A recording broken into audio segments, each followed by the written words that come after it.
We have our guest today, Gillian Murphy, Manager of Marketing Operation at GitLab. She's a marketer certified expert and lead data certified. We'll talk all about speed to lead, SLA that actually work, and data hygiene, and how all of that rolls up into real revenue impact. How have you designed your SLA in the journey to ensure that whatever is the agreement, everyone is able to follow that? I think when you're starting out, you need to kind of start simpler. Start by saying, we have like 5 reps in Dublin, 10 in Germany. You need to consider what their working hours are. You need to consider what their public holidays are. And you need to design SDRs, BDRs need to know where to look to, one, find the lead, but also to find the context on the lead. I can guarantee you they're not going to look in 5 different places. They aren't going to click off the lead page or the contact page. They need that information front and center, and that is how that will stop the breakdown of so much communication.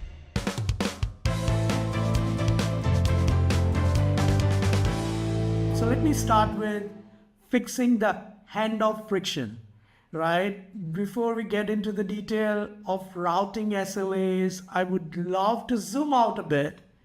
A lot of team I see, whether it's us or brand side or many businesses on an agency side as well, that they struggle with the moment when the lead moves from marketing to SDR. And that's often where the trust breaks, or the leads gets quiet or they die.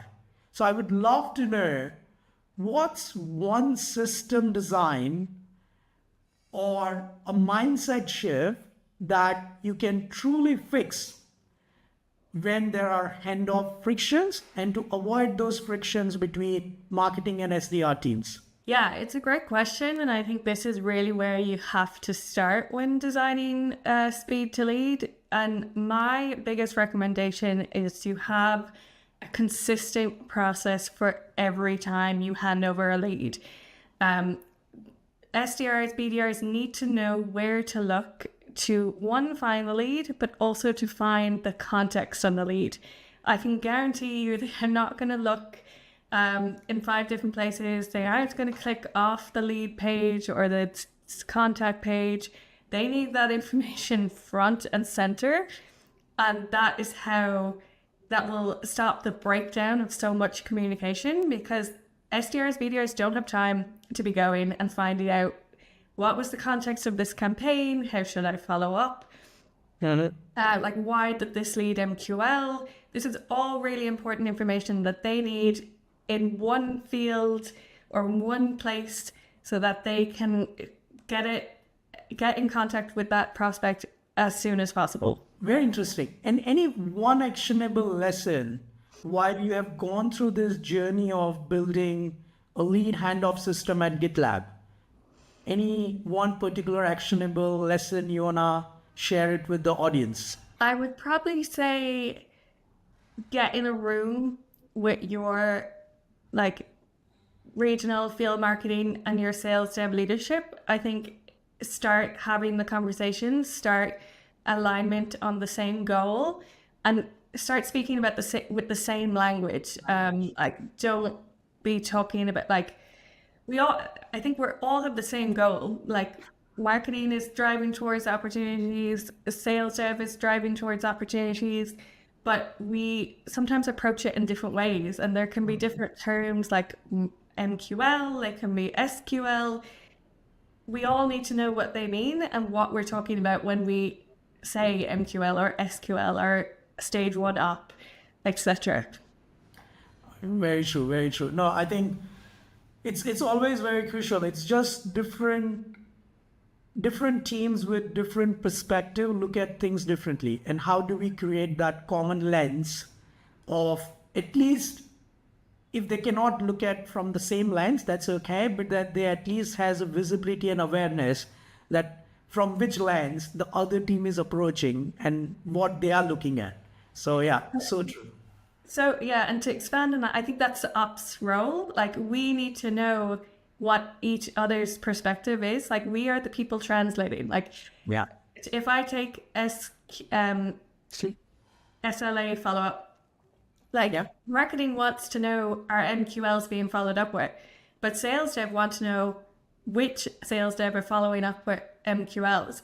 So it's the same thing, but it's just a very slightly different perspective. And marketing ops needs to know that. Very true, very true. Now that's the role we as a marketing ops leaders have, which is so true, so true. Okay, moving on. The 5-minute lead window. I love that. Everyone knows timing matters. The faster you respond to the new lead, the better chances you have of closing them, isn't it? Even in our experience, like at Mavlers, we know that if we wait too long to get back to someone, your conversation or your conversion rate is going to drop significantly. Looks like GitLab seems to have this figured out. So would love to know from you that how do you actually make it work so your team responds the lead within 5 minutes? That sounds like a breeze, but without having an overwhelming systems or without having people burning out. I think it's, in theory, super amazing to achieve that, but I'm sure in practically to get that into practice, it's gonna be a lot of challenge you would have gone through. So would love to know your mantra of 5-minute lead window and how have you figured it out at GitLab? Yeah, I'll start by saying we have not figured it out totally at GitLab. I would love to get it down to like a 5-minute response time, but we're more in the I think our average was maybe around like half an hour, which, not complaining, we're very happy with where we are, but we still have a lot I think we can improve on. I think the thing that made the biggest impact for us was understanding our tool alignment and how they all work together and what that timing looks like. So previously we had a setup with our lead routing tool and it was taking 20 minutes plus for a lead to route from the moment they filled out the contact form to getting assigned to the rep. And that was average. So that there were some times where it was taking over an hour to get assigned, which is just not acceptable from a marketing ops perspective. I started looking out into their tools available and really tried to understand what would work with all of our systems. And because we replaced our lead routing tool, we saw a decrease of routing time by 95%. So we got it down from average of 20 minutes to average of under 60 seconds. It's nearly too fast now. We don't have all the information on the lead before we route. So now we've other problems to contend with. But it is about understanding the tools that are out there, how your system works, and matching them to get the most out of it. So amazing. Am I hearing it right? Like 60 seconds and the leads get assigned. Yep. Yeah. How would you mind sharing how do you, I'm sure in that lead routing system, but what has been your learning of making sure you are able to route the leads to the right person in the team? Because that's always also a very common dilemma that based on the lead criteria, where they're coming from, what's their potential level, many factors, right? But then who should entertain that lead? And I'm sure that's a very significant consideration while you're setting up those lead routing tools and systems. Yeah, it's a great question. So I kind of look at this in two ways. One way needs to be your lead to account matching and what that looks like, because really the most accurate routing is going to be when it looks at the account, because the account will always be assigned, have a BDR on it, have an AE on it, whatever your system is. And then you also need to look at what happens when the lead doesn't match to an account. How do you want that routing to go on, and what do you want to base that routing off? So for those two things, for the lead to account, I would recommend getting a tool that has a lot of flexibility in how you define what your lead to account routing is or matching is, because it's going to change. Like ours changes pretty much yearly when we change how we go to market, and I need to make sure that matches well. And then for unmatched leads, what I do is you need to get alignment with your sales dev directors and decide what exactly you're going to route on. One thing that we love to do is having the same data but different sources. So in practicality, that looks at, okay, we're going to route up the country field, but at the time of routing, what country fields do we have? We might have the country field that came in the form. We might have a data enrichment country field. We might have a company country field. Assign priority. So we want to route based on the company country first. If that's there, route based on that. If it's not there, okay, move on to the data enrichment. If that's there, route based on that. And so on and so forth, to like avoid getting to like a global round robin where like that's not going to produce, like we've seen so much reassignment based on routing that came through global round robin. It doesn't work. No, so true.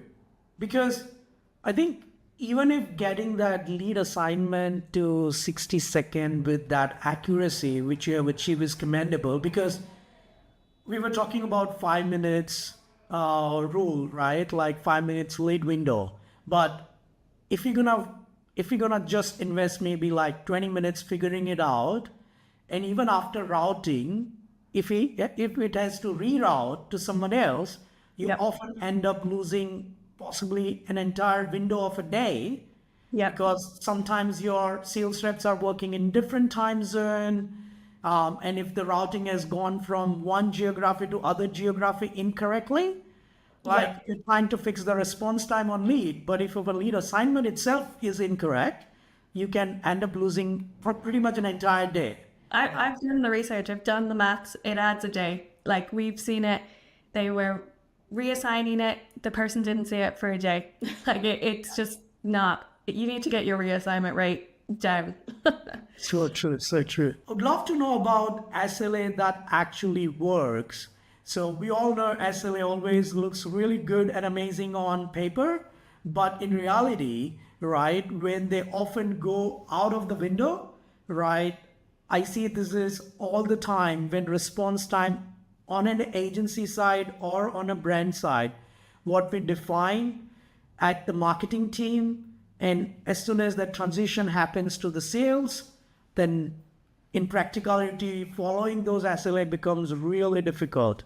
So would love to know, how have you designed your SLA that people actually can follow on a practical ground? And how have you, I'm sure it may not be the one go thing, so how have you redefined it in the journey to ensure that whatever is the agreement, everyone is able to comfortably have buy-in and they're able to also follow that? Yeah, I think it's definitely starting out simple. Like I have worked with SLAs before where we've gotten more complicated. We've said, depending on lead type, you need a certain type of follow-up, which is a great place to get to. But I think when you're starting out, you need to kind of start simpler. Start by saying, we want you to follow up within this time frame. What does that follow-up look like? For us, we say it can be email, it can be call, it can be a LinkedIn message, but you have to do it as part of an outreach sequence. So then the automation is built into it. Like reps are not going to follow up and move a status to a certain status to end the SLA. It needs to be done all automatic, and it needs to be done in a fair way. And what I mean by fair is you need to design the SLAs with thinking, GitLab is a global company. Yep. We have reps everywhere. We don't even have a Dublin headquarters or an LA headquarters. We have like 5 reps in Dublin, 10 in Germany. We have everywhere. So you need to consider what their working hours are. You need to consider what their public holidays are. And you need to design a system that takes into account all of these. Because I can guarantee if it's not fair, the reps will let you know about it and they won't follow it. They won't trust it. It just won't, it won't stick. Yeah. Time zone, I know, like we work with across time zones. So I often come across that challenge. But I hadn't thought of even different geography having different public holidays and different schedules. Yeah, that's a very interesting one. And is there any advice you want to give it? I know like holistic review and consideration of a wider team is what I'm hearing while defining an SLA. Yeah. Anything else you want to share that which has possibly worked for you? I feel like that was like the really main part because when we launched, there was just a lot of questions about like, well, how do I change my working hours? And what if I'm off this day? And what if I get assigned a lead at 4 p.m. on Friday and then like the SLA finishes? Or, it has to be like, don't worry, your SLA will pause if you're finished at 4 p.m. on a Friday and it'll start back up on Monday and you'll have 2 hours to follow up. Sense. So I think that's what the reps care about when you're putting an SLA on them. No, that's great. That's great. I think GitLab, right? Global, large team, large operations. I'm sure this is going to be an interesting one. Like scaling without creating a tech chaos.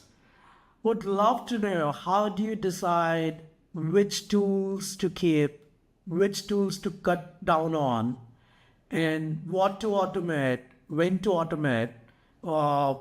Because I'm sure the often most common challenge as marketing operation leaders we have these days, especially when we see tools everywhere, like which tools to adopt, which tools to keep. Any tips, suggestions on how are you managing that? Yeah, we have a lot of tools at GitLab. I will say it's definitely the largest tech stack I've worked with. And I kind of approach this from two perspectives. One is like, you need to know your return on investment on your tools.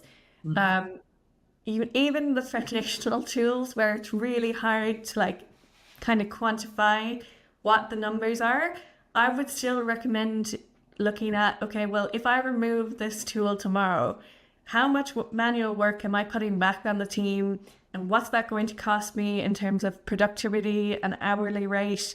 Knowing that really helps you understand like, okay, this tool is essential. Like this tool will mean that my team, if I get rid of this tool, this means my team is going to be inundated with manual work. We'll never get anything done. And then the other area is knowing the full scope of all of your tools. So like in the current landscape, it's quite common that tools will share features. So especially now with AI, every tool has AI. Everyone is coming out with their own version of AI email or AI chatbot or so on and so forth. So if you're kind of coming to an area where you have to cut tools, what tool can maybe cover from that side of things? Like if you have to cut qualified with your AI chatbot, does Marketo AI measure up? Could you maybe recreate it within that chat side of things? So yeah, understanding your full scope, but also your return on investment on the tools really can help guide you in your tech stack and managing it all together. Very true. And I think that people afford aspect is also very crucial, right? Like one is the actual business impact aspect, right? That any tools, how it's gonna change the performance of the overall team. And second is that efficiency aspect, that which of these tools is going to make the overall team very effective and efficient. So yeah, that's great. That's great. That brings to another question, always very crucial for any marketing operation leader. the data hygiene. So would love to know what's your best approach of keeping your CRM and your marketing automation data clean and reliable as you scale?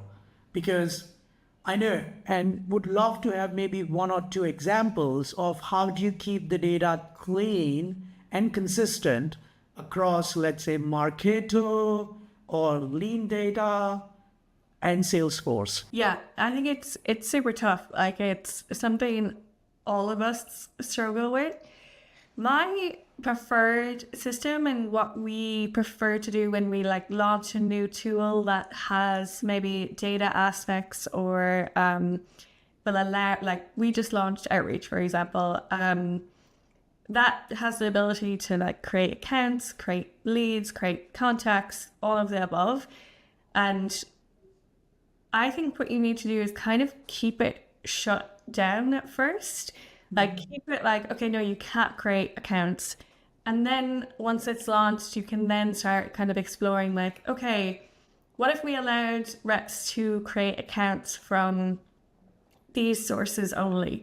And we automate that process. So let's say Zoom Info, we only allow them to create accounts, prospects from Zoom Info, and then we know we're happy with that source. I prefer to keep it like that, but at the same time, I do know there are sources outside of data enrichment tools that we like. They're just as valuable. Like if a rep gets an email through a reference, that's super valuable that we want to allow for them to create.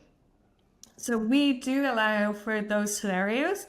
And we've created a system within our Salesforce that will allow them to, let's say the lead already exists, but there's maybe an element of the lead we've recorded it wrong, it's out of date, like let's say their address data or their country.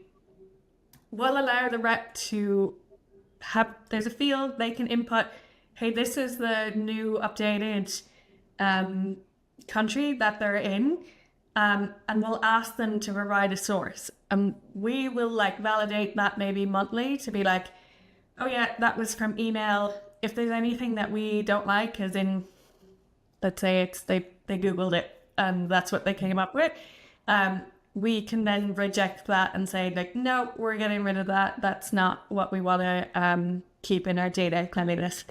Interesting. What are your practices around quality check of your data accuracy or consistency? Like oftentimes I know like it's in large operations, it's easy to define things once, but then what are your triggers or what metrics you keep a watch on, which brings that timely visibility to you or the team where data accuracy start fading away?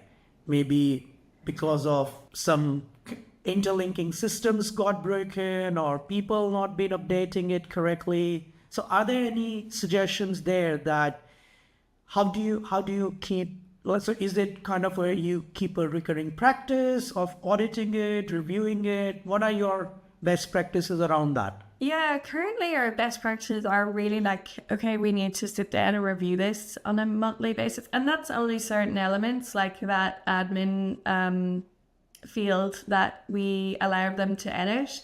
But that's where I would say is a really interesting use case for AI. Creating an AI agent to kind of raise those kind of errors or anything out of the norm to you, so you're not spending that time monthly to go through it. That's something I'm looking at next in terms of like routing. I want to create an AI agent that will kind of raise any errors to me instead of me. Like I have a routing monitoring dashboard that I check daily or weekly. Yep. I want an AI agent to do that and then just tell me like, hey, there was 5 MQLs that errors populated on them, like go check this out, sure. So yeah, that's kind of like where I see a lot of benefit with AI. That's where I think we all talk about AI, but I think getting AI to the real use cases of kind of avoiding any of those manual repetitive tasks are the super amazing and very helpful, immediately impactful use cases for businesses. So Yeah, exactly. great. Okay, moving on. I would love to touch base on again talking about a bit of alignment into marketing and SDRs, BDRs team. How do you keep marketing and SDR team aligned after the handoffs, right? Can you describe like if there are any two-way feedback systems, any recurring cadence you guys follow to ensure that there is an open communication thread? Because as you mentioned, that transparency, trust is super crucial. And for that, I think some sort of two-way communication is very crucial for both of them to have their perspective on table. So what cadence, what practices you follow to ensure that that alignments always stay intact? Yeah, I think this is where automating the lead lifecycle really comes into play. So, for example, I mentioned it before, but reps are not going to update lead statuses. They're not going to update Excel sheets with detailed explanations of why that rep or that prospect didn't work out. So this is where you need to leverage automation within Salesforce flows, or we use triggers and outreach to update lead statuses based on what's happening with the lead. So the rep has just reached out, update the lead status. Okay. The prospect has replied and there's a two-way conversation happening, update lead status. The prospect has said no, or has like finished without any reply, update the lead status to reflect that. Because in those scenarios, then marketing, once they know the definitions of each of those lead statuses and how it gets into that lead status, they don't need to talk to anyone, to their reps, to say like, oh, what's happening with this campaign? They just need to pull a report and say, oh, like 50% of them are in two-way conversation. Amazing. Maybe I'll reach out and see how I can support getting it to a stage 1 up. Or all of them ended up in recycled. Maybe this is where you might want to have like a conversation with your rep to say like, okay, what do you think could have been done better? And getting that like on the ground feedback will be so helpful. Great answer. Thanks for answering that. Another one is about success metric of marketing operations leaders or business impact alignment. Leaders don't just want campaign statistics anymore, right? We all know. Board doesn't want that. Even sales leaders don't pay much attention to our campaign statistics. They would rather see clear line from operations to work into actual pipeline and then revenue. And that's true. Right? Either it is a brand or you are an in-house team member at a brand or you are an agency. So keeping that in mind, what reporting setup or what metrics helps you to prove the real business impact of your marketing operation initiatives? Yeah, it's definitely a tough one because there's so many elements to marketing operations that sometimes it isn't easy to measure, but I think that's where it's super important to then measure what you can.